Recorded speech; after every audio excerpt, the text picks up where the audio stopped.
Constitution is federal in form but unitary in spirit. एक तरफ से हम क्या बात करते हैं कि ये संघ है, लेकिन दूसरी तरफ से कैसा देखते हैं हम, एकात्मक है।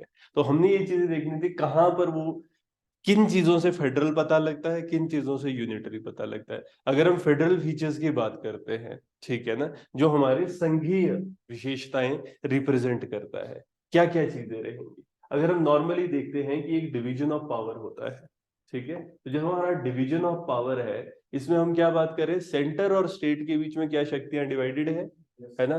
क्या है, 7th शेड्यूल होता है ये, ठीक है। आर्टिकल 246 कैटेगराइज करता है सब्जेक्ट्स को, और 7th शेड्यूल में union list, state list, concurrent list हमारी लिखी हुई है, ठीक है। इससे क्या है, डिवीजन ऑफ पावर हुआ है। जो हमारी सेंटर की लिस्ट है ना, संघ की सूची में जो सेंटर्स के पावर है, राज्य की सूची में राज्य स्टेट की पावर, और समवर्ती सूची में दोनों की पावर्स, ठीक है, वो लिखेंगे। तो एक डिवीजन है प्रॉपर। बाइकैमरल लेजिस्लेचर है। बाइकैमरल लेजिस्लेचर से क्या होगा, द्विसदनीय होने से जो हमारा विधानमंडल है, इससे फर्क क्या पड़ता है। हम ऐसा कहते हैं जो राज्यसभा है वो क्या है, that is the house of the states, है ना। तो काउंसिल ऑफ द स्टेट्स, वहां पर वो प्रोटेक्ट क्या कर रहा है, लोकसभा। एक तो बेसिकली लोकसभा में सारे लोग आ रहे हैं, राज्यसभा स्पेसिफिकली प्रोटेक्ट करती है इंटरेस्ट को स्टेट के। लोकसभा में भी हर जगह से लोग आ रहे हैं, हर स्टेट के लोग आ रहे हैं, वो अपनी स्टेट को रिप्रेजेंट कर रहे हैं। स्टेट के इंटरेस्ट, जब भी कोई डिस्कशन हो रहा है तो अपने स्टेट के इंटरेस्ट को भी वो देखते हैं ना। तो कहीं ना कहीं हमारी सिटीजनरी है, उनको रिप्रेजेंट किया जा रहा है। इससे फेडरल इन नेचर है, ठीक है। पार्ट 5 है ये कॉन्स्टिट्यूशन का, ये इसके ऑर्गेनाइजेशन फंक्शनिंग के बारे में बात करता है। कॉन्स्टिट्यूशन रिटन है।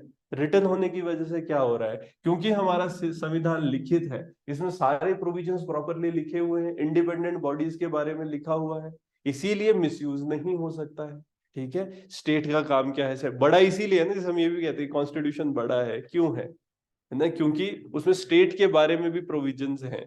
और दूसरी बात हम क्या कह रहे हैं, रिटन कॉन्स्टिट्यूशन होने की वजह से बहुत जल्दी बदला नहीं जा सकता, वेल डिफाइंड है, तो स्टेट का इंटरेस्ट प्रोटेक्ट हो जाता है। सेंटर अपनी मर्जी से जब चाहे चेंज नहीं कर सकता। इवन चेंज करना भी हो, अगर कोई जैसे जीएसटी पास हुआ था, तो हाफ ऑफ द स्टेट से पूछा भी जाएगा अगर कॉन्स्टिट्यूशन में चेंज करना है ऐसा प्रोविजन जो स्टेट के इंटरेस्ट को भी इंपैक्ट करता है। फिर हम सुप्रीमेसी ऑफ कॉन्स्टिट्यूशन कहते हैं, संविधान सर्वोच्च है, ठीक है, it is the supreme law of the land, ठीक है। We do not follow rule of men, we follow rule of law, है ना। किसी इंसान का रूल हम नहीं कर रहे, हम क्या कह रहे हैं, संविधान, संविधान सर्वोच्च है। जो हमारे इस कानून की जब हम बात करते हैं, संविधान की बात करते हैं, तो ये supreme law of the land. Article 13 के स्टेट करता है कि कोई भी लॉ, आप जो मौलिक अधिकार, फंडामेंटल राइट की डेरोगेशन में आप कोई भी लॉ बनाओगे, वो इनकंसिस्टेंट हो जाएगी। आप बेसिक स्ट्रक्चर के अगेंस्ट चले जाओ, ठीक है ना, तो बेसिक स्ट्रक्चर को अगर कोई चैलेंज करते उसी टाइम पे वो लॉ खत्म की जा सकती है, ठीक है। तो इस तरह से क्या हो रहा है, सुप्रीमेसी है कॉन्स्टिट्यूशन की, rule of law, not rule by main. फिर हम क्या कह रहे हैं, जुडिशरी इंडिपेंडेंट है ना। इंडिपेंडेंट होने से क्या हो रहा है, इनके ऊपर कोई इंपैक्ट सरकार, ना सेंटर की सरकार ना स्टेट की सरकार इनको इंपैक्ट कर सकते। आर्टिकल 131 क्या कहता है कि सुप्रीम कोर्ट के पास ओरिजिनल ज्यूरिसडिक्शन है अगर कोई डिस्प्यूट होता है सेंटर स्टेट के बीच में। जब ये लड़ाइयां होगी सेंटर स्टेट की, तो कौन रिड्रेस करेगा, सुप्रीम कोर्ट। तो हमारा, क्योंकि सुप्रीम कोर्ट इंडिपेंडेंट है, ठीक है, ये स्वतंत्र है, इस वजह से भी फेडरलिज्म आता है, ठीक है, फेडरल फीचर है हमारी। कॉन्स्टिट्यूशन रिजिड है, बहुत आसानी से बदला नहीं जा सकता, क्योंकि कॉन्स्टिट्यूशन कठोर है, जो बातें इसमें लिखी गई है, ठीक है। अब वही चेंजेस के लिए तो सिंपल मेजोरिटी से कुछ चीजें चेंज हो सकती है, तुमने स्टेट का नाम बदलना है, स्टेट का एरिया बदलना है, कोई दिक्कत नहीं है। लेकिन अगर कोई मेजर प्रोविजन चेंज करना है, अपनी जमीन किसी को देनी है, तो उस टाइम पर कॉन्स्टिट्यूशनल अमेंडमेंट बड़ी चीज होगी, है ना। स्टेट के अंदर ठीक है, तो आप चेंज करते रहो, है ना, नाम चेंज करते रहो सही से। हम कहते हैं ना कि जो हमारी डेमोक्रेसी की है कैसी है, या हमारा देश है वो कैसा है, in indestructible union of destructible state, ठीक है। यूनियन कंट्री का जो मैप है, आप बॉर्डर्स है उसको नहीं कर सकते, बस हाँ बाउंड्री डिस्प्यूट के लिए थोड़ा बहुत कर सकते हैं, है ना, चेंजेस, वो एक्सेप्शन की तरह। तो कॉन्स्टिट्यूशन रिजिड है, 368 में आउटलाइन किया गया है अमेंडमेंट कैसे होगी। और जो अनुच्छेद 368 है ये भी बताता है कि amendment simple majority, special majority, या special majority with half of the states, आधी स्टेट से भी पूछना पड़ेगा, है ना, रिप्रेजेंटेशन है स्टेट्स की, राज्यसभा अपर हाउस है, तो ये स्टेट का डायरेक्ट इंटरेस्ट प्रोटेक्ट करता है, इसीलिए जो एल्डर हाउस ऑफ एल्डर्स रखा गया है राज्यसभा, है ना, ये ध्यान रखता है, आर्टिकल 80 प्रोवाइड करता है इसकी कॉम्पोजिशन के लिए। राज्यसभा स्टेट का लेजिस्लेचर, इनडायरेक्ट इलेक्शन है ना इनका, स्टेट का लेजिस्लेचर लोगों को चूज करता है और फिर ये वहां पर इंटरेस्ट प्रोटेक्ट करते हैं स्टेट का। फिर ड्यूअल पॉलिटी हम कह रहे हैं, है ना, कॉन्स्टिट्यूशन में ड्यूअल पॉलिटी की बात करिए सेंटर स्टेट के बीच में, ठीक है। डायरेक्ट इलेक्शन की बात की जा रही है, जब हमारे प्रत्यक्ष चुनाव होते हैं सेंटर में, इससे क्या होगा, जो भी लोग हैं, है ना, सेंटर के लोग जो आ रहे हैं ना डायरेक्ट इलेक्शन में, हर स्टेट से लोग चूज करके वहां पर जा रहे हैं, तो वो स्टेट का इंटरेस्ट प्रोटेक्ट करते हैं, ठीक है ना। डायरेक्ट इलेक्शन सेंटर में भी स्टेट गवर्नमेंट में भी, इस वजह से फेडरल है, फेडरल इन नेचर रहेगा, ठीक है। तो ये सारे डायरेक्टली आ रहे, कुछ लोग इनडायरेक्टली चूज किए जाएंगे सेंटर में। तो ये सब आर्टिकल कौन कौन से हमारे कहते हैं यहाँ पर, आर्टिकल 54, 55, 327, 329, ये प्रेसिडेंट का इलेक्शन है, ठीक है। जो भी हमारे इलेक्शन कौन कराता है, इलेक्शन कमीशन ऑफ इंडिया, है ना, इलेक्शन कमीशन ऑफ इंडिया भी एक इंडिपेंडेंट बॉडी है, ठीक है। तो ये सब चीजें क्या फेडरलिज्म प्रमोट कर रही है ना। कोर्ट्स की अथॉरिटी सेंटर स्टेट के बीच में, ठीक है, जिसे हम कहते हैं डायरेक्ट ओरिजिनल ज्यूरिसडिक्शन, सेंटर और स्टेट के बीच में कॉन्फ्लिक्ट्स होंगे उनकी, डायरेक्ट इसकी ओरिजिनल ज्यूरिसडिक्शन रहेगी। 131 से 136 ओरिजिनल ज्यूरिसडिक्शन, दूसरा एपलेट ज्यूरिसडिक्शन की स्टेट से पूछा जा सकता है। कुछ ऐसे डिस्प्यूट्स, दो स्टेट के बीच के डिस्प्यूट सिर्फ सेंटर देखेगा, वो सुप्रीम कोर्ट देखेगा, ठीक है। फेडरलिज्म प्रमोट कर रहे हैं। कुछ चीजें ऐसी हैं जो यूनिटरी है, जैसे कि स्ट्रॉन्ग सेंट्रल गवर्नमेंट क्या ऐसा है, जब लॉ बनाई जाती है कंकरेंट लिस्ट में, नहीं, अगर कंकरेंट लिस्ट में कोई लॉ, कंकरेंट लिस्ट हमारी जो संवर्ती सूची है, इसमें हम क्या बात कर रहे हैं, दोनों अगर लॉज बनाते हैं सेंटर और स्टेट, उस टाइम पर वो जो लॉ है, कहाँ की लॉ प्रिवेल करेगी, अगर एक ही चीज पे दोनों लॉ बना रहे, सेंटर की लॉ प्रिवेल करती है। तो कहीं ना कहीं जो सेंट्रल गवर्नमेंट है, इसके पास फाइनेंशियल मैटर्स में, एडमिनिस्ट्रेटिव मैटर्स में, लीगल मैटर्स में ज्यादा शक्ति है, ठीक है ना। पैसे का डिवीजन सेंटर कर रहा होता है, देखो मन मर्जी से नहीं करेगा, फिनेंस कमीशन के बेसिस पे करेगा, उससे डिवीजन ऑफ पावर प्रॉपर रहेगी, बट कहीं ना कहीं शक्ति तो है, ठीक है। तो 246 में केंद्र की सूची में कई तरह के कानून है, वो केंद्र के ही पास है, और अगर इमरजेंसी लगाने की शक्ति, हमारा सिंगल कॉन्स्टिट्यूशन है। कुछ जगह है जैसे यूएसए है, यूएसए में क्या होता है, स्टेट का कॉन्स्टिट्यूशन भी होता है, हमारे यहाँ पर एकल संविधान है, ठीक है ना, सिंगल कॉन्स्टिट्यूशन है। और था भी एक स्टेट को दिया हुआ, जम्मू कश्मीर को अलग से, वो भी हटा दिया, आर्टिकल 370, है ना, सिंगल एक ही कॉन्स्टिट्यूशन, सेंटर हो स्टेट हो, सारी बात। इमरजेंसी पावर हमारी, है ना, आपातकाल की जो हमारी शक्तियां, इससे क्या होता है, सारी शक्ति सेंटर के हाथ में आ जाती है, ठीक है ना। All of a sudden state में इमरजेंसी लगा देते हैं, प्रेसिडेंट रूल, अगर प्रेसिडेंट रूल लगाएंगे तो क्या होगा, स्टेट का लेजिस्लेचर जो है उसका काम कौन करता है, पार्लियामेंट, ठीक है ना। तो पावर कंसेंट्रेट हो रही है, तो इमरजेंसी पावर इससे सेंट्रलाइजेशन हो रही है। जो हमारा आर्टिकल 352 से 360 है, एक्सटेंसिव पावर देता है, नेशनल इमरजेंसी, स्टेट इमरजेंसी या फाइनेंशियल इमरजेंसी। 352 से शुरू होता है, 360 हमारा फाइनेंशियल इमरजेंसी हो जाएगा, ठीक है। तो जो आपातकाल है, फिर इसके अलावा ऑल इंडिया सर्विसेज, है ना, all India services, Akhil Bharatiya सेवाएं लाई क्यों गई थी, IAS, IPS, IFS, forest services जो है हमारी, पुलिस सर्विसेज, एडमिनिस्ट्रेटिव सर्विसेज है, इससे पूरे देश में एक स्टैंडर्डाइजेशन आती है, पूरे देश में कनेक्टिविटी आती है। बट हाँ ये बात है, इस सेंटर है ना, आर्टिकल 312 में इसमें बात होती है, तो सेंटर क्या करता है, इनको कंट्रोल करता है। स्टेट के पास मैक्सिमम क्या पावर होती है, ट्रांसफर की, ठीक है। अगर कोई प्यूनिटिव एक्शन भी इनके ऊपर लेना है, कौन, सेंटर लेगा, स्टेट नहीं ले सकता, ठीक है ना। स्टेट मैक्सिमम सस्पेंड कर सकता है, बस ये बात है, ठीक है ना। तो ये ऑल इंडिया सर्विसेज सेंट्रलाइज कर रही है। इंटीग्रेटेड जुडिशरी, जब हम इंडिपेंडेंट जुडिशरी की बात करते हैं, ठीक है ना, इंडिपेंडेंट है कि उसके ऊपर कोई प्रेशर नहीं है स्टेट गवर्नमेंट या सेंट्रल गवर्नमेंट का, बट जब हम इंटीग्रेटेड की बात करते हैं, इंटीग्रेटेड क्या है, नीचे कौन है, सबॉर्डिनेट कोर्ट, डिस्ट्रिक्ट कोर्ट, फिर हाई कोर्ट, फिर सुप्रीम कोर्ट। हाई कोर्ट के डिसीजन को सुप्रीम कोर्ट शिफ्ट कर सकता है, चेंज कर सकता है। वही जो पार्ट 4 है ना, पार्ट 5 है, चैप्टर 4 है, ये डिलिनेट करता है पावर और फंक्शन सुप्रीम कोर्ट के। इंटीग्रेटेड जुडिशरी होने की वजह से, एकीकृत न्यायपालिका होने की वजह से सेंट्रलाइजेशन होती है, ठीक है ना, दिस लीड्स टू सेंट्रलाइजेशन। फिर हम फ्लेक्सिबिलिटी की बात करते हैं कॉन्स्टिट्यूशन की, है ना। कॉन्स्टिट्यूशन भले ही हम कह रहे हैं कुछ जगहों पर रिजिड है, पर कुछ जगहों पर लचीला भी है, फ्लेक्सिबल भी है। फ्लेक्सिबल होने की वजह से क्या होगा, है ना, कि वही रहे, कुछ अमेंडमेंट्स में स्टेट से पूछता है, कुछ चीजें तो डायरेक्टली सेंटर कर सकता है, कॉन्स्टिट्यूशन में अमेंडमेंट कहां करी जाएगी? आर्टिकल 368। पार्लियामेंट, क्या स्टेट का लेजिस्लेचर कॉन्स्टिट्यूशन को बदल सकता है? नहीं बदल सकता। कुछ चीजों में जिसमें स्टेट का रेलेवेंस है उसमें स्टेट से पूछा जाता है। क्या सारी बातों में पूछा जाता है? नहीं। तो वही है, फ्लेक्सिबिलिटी भी है। ये क्या हो रहा है, ये कहीं ना कहीं क्वेश्चन करती है ना, सेंट्रलाइजिंग है। गवर्नर, गवर्नर को भले ही राज्यपाल को जब नियुक्त किया गया है, सेंटर और स्टेट के बीच में कनेक्शन की तरह है, बट वही है, इसके पास डिस्क्रिशनरी पावर कुछ ऐसी आ जाती है ना। ये 15 दिन की रिपोर्ट भेज दे, उस रिपोर्ट में गड़बड़ लिख दे कि है स्टेट ढंग से नहीं चल रही कॉन्स्टिट्यूशनल प्रोविजंस के हिसाब से, तो प्रेसिडेंट रूल लग सकता है।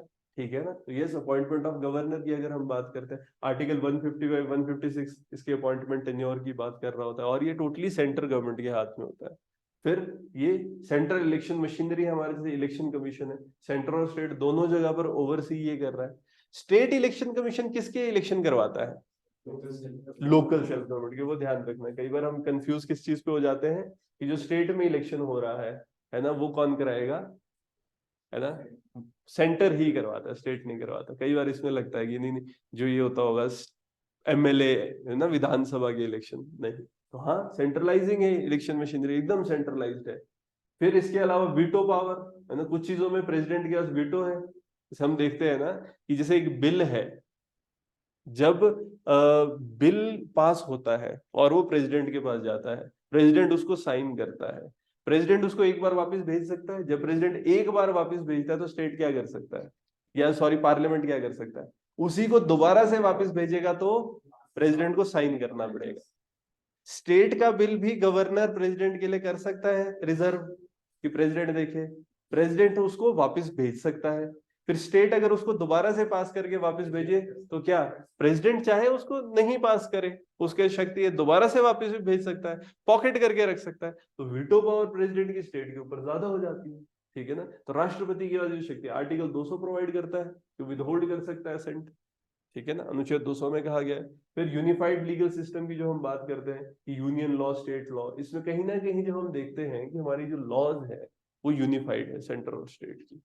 प्रेसिडेंस लेते हैं हम, क्या है, सुप्रीम कोर्ट और हाई कोर्ट आर, जिसे हम कहते हैं ना कि लिखा, जो भी वहां पर बातें हैं, that is a court on record. जो भी बात है वो लिखी गई है। सुप्रीम कोर्ट में कुछ कहा गया है, उसी चीज को हाई कोर्ट के अंदर यूज किया जा सकता है। ठीक है, it's a court on record. तो और वो प्रेसिडेंस की तरह लिया जाता है।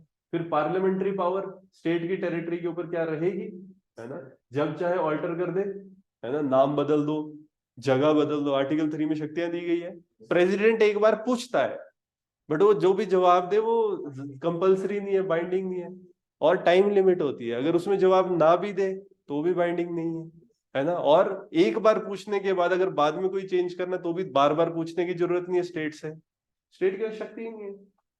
कहीं ना कहीं आर्टिकल 3 से जो शक्तियां दी गई है ये भी हमारा यूनिटरी कर रही है।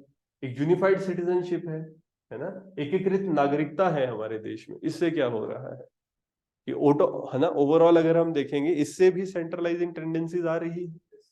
ठीक है ना, एक नागरिकता, कोई स्टेट की नागरिकता नहीं है।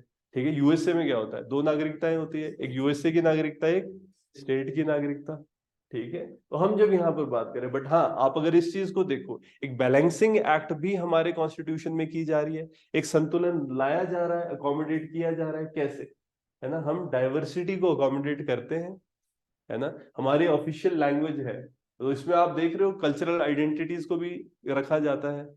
शेड्यूल्ड लैंग्वेजेस, ठीक है ना, कितनी सारी है, हम नोट में देखते हैं शेड्यूल्ड लैंग्वेजेस हमारी, इसमें और भी लैंग्वेज ऐड होती रहती है। तो ऑटोनॉमी दी हुई है इसमें। 3 लैंग्वेज फॉर्मूला की हम बात करते हैं कि एक लैंग्वेज हमारी, है ना, आपकी कनेक्टिंग लैंग्वेज हो जाए, एक मदर टंग हो जाए, और एक कोई, है ना, कंट्री में जो यूज की जा रही है। तो आप 3 लैंग्वेज फॉर्मूला हम डिस्कस कर रहे होते हैं। अलग अलग, कोई बंदा पार्लियामेंट में बोलना चाहे लोकल लैंग्वेज में बोल सकता है, बस ट्रांसलेशन कर देंगे। तो वो सारी चीजें हैं। तो ऑटोनॉमी दे रहे कल्चरल लिंग्विस्टिक आइडेंटिटी को, इसको प्रोटेक्ट भी कर रहे होते हैं। ठीक है ना, ऑफिशियल लैंग्वेजेस में इनको ऐड करते हैं। फिर एक सेंट्रलाइज कर रहे हैं हम यूनिफॉर्मिटी। अगर आप देखोगे पॉलिसीज, तो केंद्रीय एकरूपता है कि जितनी भी पॉलिसीज है वो नेशन वाइड चल रही है। जैसे राष्ट्रव्यापी नीतियां हैं, एक पॉलिसी है पूरे देश में चलेगी, यूनियन लिस्ट में जो भी चीजें हैं उस हिसाब से। तो सेंट्रल गवर्नमेंट क्या कर रही है, उसको सब लोगों को जैसे एक जैसी पॉलिसी, बट उसमें एक और चीज होती है, लोकल लेवल पे समझे डेलीगेटेड लेजिस्लेशन।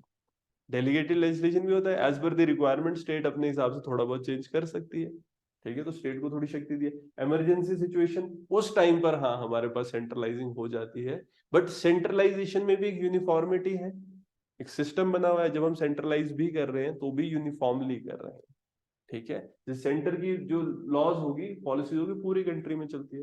फिर आप देखो कोलैबोरेटिव फेडरलिज्म की अगर हम बात करें, है ना, सहयोगात्मक संघवाद, है ना, इसमें हम जैसे जीएसटी काउंसिल है, जीएसटी काउंसिल कैसे डिसीजन लेती है, सब लोग साथ में बैठेंगे, ठीक है, और इसमें कोई मेजॉरिटी वाली बात नहीं है। इसमें जब डिसीजन, एक नॉर्मली क्या होता है कि आप 50% ज्यादा बोल रहे हैं तो हो जाएगा, नहीं, इसमें क्या है, कलेक्टिव डिसीजन होता है कि सब लोग मिलके डिसीजन लेंगे। जो अगर मना कर रहा है फिर उसकी बात भी सुनी जाएगी, उसमें जो चेंजेस लाने होंगे वो लाए जाएंगे, ठीक है। इससे क्या हो रहा है, कहीं ना कहीं जैसे मान लो जीएसटी था, एक कलेक्टिव फोरम की तरह ये आता है, रिकमेंडेशंस देते हैं, कॉन्स्टिट्यूशनल बॉडी की तरह काम कर रहा है, ठीक है ना। जैसे आपका जीएसटी काउंसिल, तो क्या ये स्टेट और सेंटर के बीच में रिलेशनशिप इंप्रूव कर रहा है। कोऑपरेटिव फेडरलिज्म की, नीति आयोग की अगर हम बात करते हैं, ठीक है ना, नीति आयोग हमारा national institution for transforming India, है ना, ये क्या कर रहा है, कोऑपरेटिव फेडरलिज्म, सेंटर और स्टेट के बीच में रिलेशनशिप इंप्रूव करने के लिए। इंटर स्टेट काउंसिल है, ठीक है। चीफ मिनिस्टर फोरम होता है, सारी जगहों से चीफ मिनिस्टर आते हैं, वो डिस्कशंस करते हैं। ये सब फोरम्स कैसे हैं, सहयोगात्मक संघवाद की तरफ हम मूव कर रहे हैं, है ना। स्टेट्स हैं, अब एक दूसरे के साथ हम कनेक्ट कर रहे हो, तो फाइनेंशियल रिलेशन की अगर हम बात करेंगे, है ना, वित्तीय संबंध, पैसे का डिस्ट्रीब्यूशन होता है।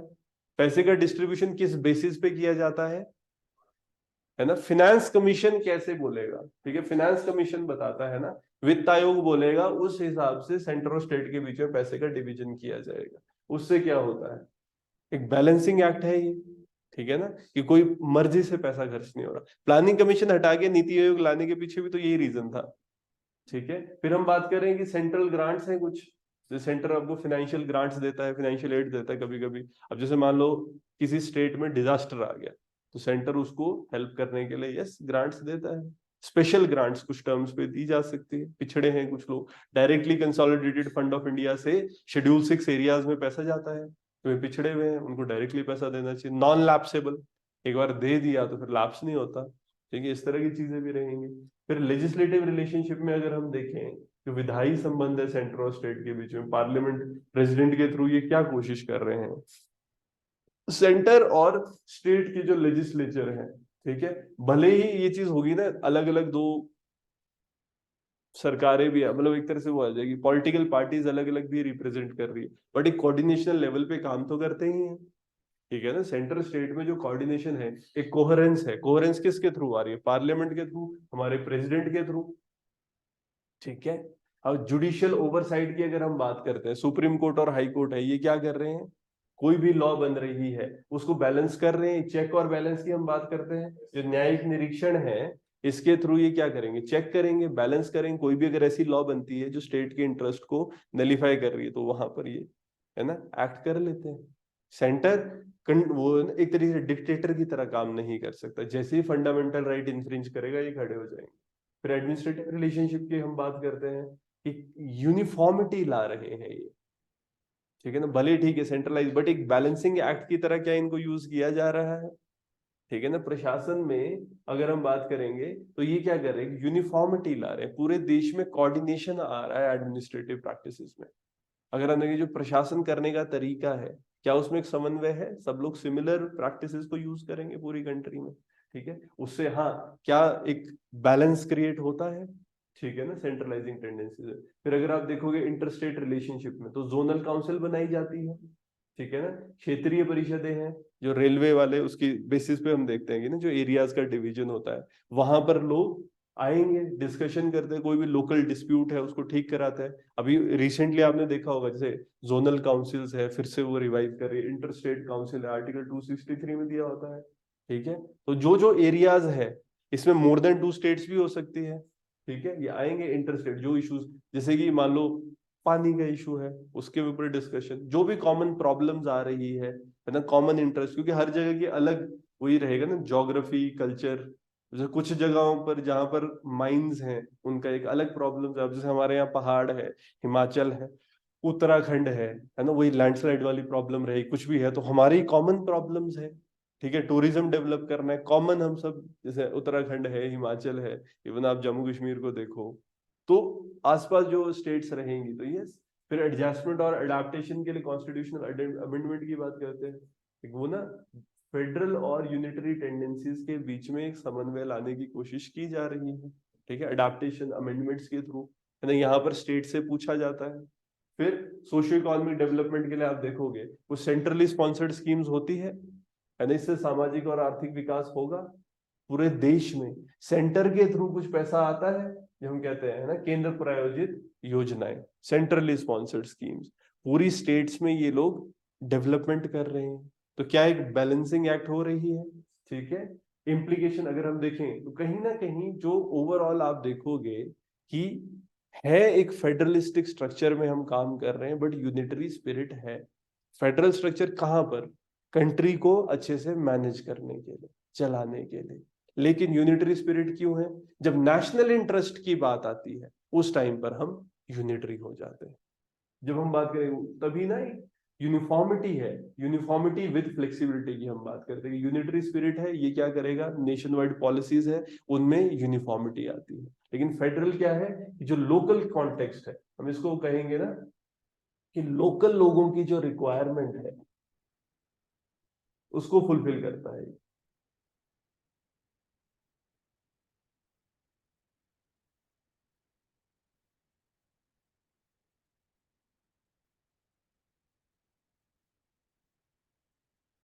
ठीक है, तो लोकल एस्पेक्ट्स की जब हम बात करते हैं उसमें यूनिफॉर्मिटी लाना, दो एस्पेक्ट्स हम कह रहे हैं ना कि हाँ, एक तरफ यूनिफॉर्मिटी एक जैसा भी कर रहे हैं, दूसरी तरफ हम क्या कर रहे हैं, फ्लेक्सिबिलिटी भी रख रहे हैं। फेडरलिज्म में हम फ्लेक्सिबिलिटी वाले टेंडेंसीज देख रहे हैं और फिर यूनिटरी में हम यूनिफॉर्मिटी वाली बातें कर रहे हैं। और इससे कोशिश क्या की जाए, जैसे नेशनल एजुकेशन पॉलिसी है, कर क्या रहा है ना, एक ब्रॉड फ्रेमवर्क सबको दे रहा है। लेकिन नेशनल एजुकेशन पॉलिसी में ही क्या, स्टेट के लिए अपने लेवल पे कुछ कुछ चेंजेस करने की शक्तियां दी गई है ये चीज। तो जो हम बात करते हैं ना कोलैबोरेटिव फेडरलिज्म, यहाँ पर क्या सेंटर और स्टेट आपस में मिलके पॉलिसी मेकिंग कर रहे हैं। जब कोविड-19 की सिचुएशन हुई थी उस टाइम पर अगर आप देखोगे सेंटर का इंफ्रास्ट्रक्चर, स्टेट का इंफ्रास्ट्रक्चर, क्या इन सब ने साथ में मिलकर डिसीजन मेकिंग करी थी, क्विक डिसीजन मेकिंग करी थी। तो इसीलिए अगर हम कहेंगे ना कि जो इंडियन कॉन्स्टिट्यूशन है ये कैसा है, भारत का संविधान हमारी रिक्वायरमेंट के हिसाब से बेस्ट है। हमने अपने कंट्री को जब डिवाइड किया, किस बेसिस पे किया, एडमिनिस्ट्रेटिव कन्वीनियंस। हमने स्टेट्स देखो, और देशों में क्या हुआ है, स्टेट्स इकट्ठी हुई है ना, वो एक साथ आई, फिर उन्होंने एक यूनियन बनाया, जैसे यूएस से। इंडिया में क्या हुआ है, एक बड़ा सा हमारे पास देश था, एक बड़ी सी टेरिटरी थी, हमने उसको डिवाइड किया है किस फॉर्म में, स्टेट्स की फॉर्म में। किस चीज के लिए, एडमिनिस्ट्रेटिव कन्वीनियंस के लिए, एडमिनिस्ट्रेटिव बेनिफिट के लिए। ठीक है, यहां पर हम क्या बात कर रहे हैं, एक तरफ हम कैसे हैं, यूनिटरी, और दूसरी तरफ फेडरल। फेडरल क्यों है, अच्छे से सिस्टम चले, एडमिनिस्ट्रेटिव कन्वीनियंस के लिए हम फेडरल इन फॉर्म चल रहे हैं। लेकिन जब नेशनल इंटरेस्ट की बात आती है तो हम यूनिटरी हो जाते हैं, इमरजेंसी लगा देते हैं। तो वही जैसे इसमें ये डिस्कशंस आप कर सकते हैं, सेंट्रलाइज्ड कब है कि नेशनल यूनिटी और इंटीग्रिटी देखेगा। ठीक है, एक बैलेंस, और कहीं ना कहीं क्या हम एक बैलेंस बना के रख रहे हैं, जो हमारा सोसाइटी है, सोशियो इकोनॉमिक कल्चरल मोजाइक है इंडिया का, इसको हम अच्छे से प्रोटेक्ट कर रहे हैं। तो यही, इसी से एक बैलेंस जो हमारी कंट्री है वो लाने की कोशिश कर रही है। ठीक है, और एडमिनिस्ट्रेटिवली हम अच्छे से मैनेज कर पा रहे हैं। तो दोनों एस्पेक्ट्स लिखने थे, फेडरल और कब यूनिटरी हो जाते हैं, और कैसे। तीसरा एस्पेक्ट हम ये भी डिस्कस कर सकते हैं कि बैलेंस कैसे कंट्री हमारी रख रही है, और वो बैलेंस रखा क्यों है। ठीक है ना, रिक्वायरमेंट क्या थी, क्यों हम federal in form but unitary in spirit है। सबसे पहले क्या बात करी, फेडरल क्यों है, फिर हमने क्या बात करी, यूनिटरी क्यों है, फिर हमने क्या बात करी कि है ना एक बैलेंस कैसे कर रहे हैं, और फिर हमने क्या बात करी, ऐसा बैलेंस ला क्यों रहे, है ना।